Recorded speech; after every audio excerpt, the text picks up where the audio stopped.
राष्ट्रवादी काँग्रेसचे राष्ट्रीय अध्यक्ष आणि राज्याचे उपमुख्यमंत्री आदरणीय अजितदादा पवार यांच्या वाढदिवसाच्या निमित्तानं जनविश्वास सप्ताह आम्ही राज्यभर आणि नांदेडमध्ये जिल्हाभर साजरा करतो।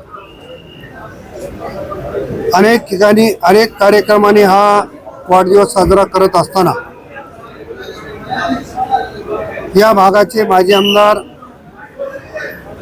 मोहनरावजी हंबर्डे यांनी एक आगळा वेगळा कार्यक्रम घेतला। मेडिकल कॉलेजचे जे अधिष्ठाता आहे देशमुख साहेब त्यांच्याकडे त्यांनी माहिती घेतली की या कॉलेजमध्ये कुठल्या औषधीचा तुटवडा आहे किंवा कुठल्या औषधीची गरज आहे। ही माहिती घेतल्याच्या नंतर कॉलेजकडून जी यादी त्यांना प्राप्त झाली त्यानुसार त्यांनी जवळपास दादांच्या वाढदिवसाच्या निमित्तानं 15 लाख रुपयाची औषधी या ठिकाणी आज घेतलेली आहे। आमच्या सर्व पदाधिकाऱ्यांच्या हस्ते मान्य डीन साहेबांकडे आम्ही ते सुपूर्द केली।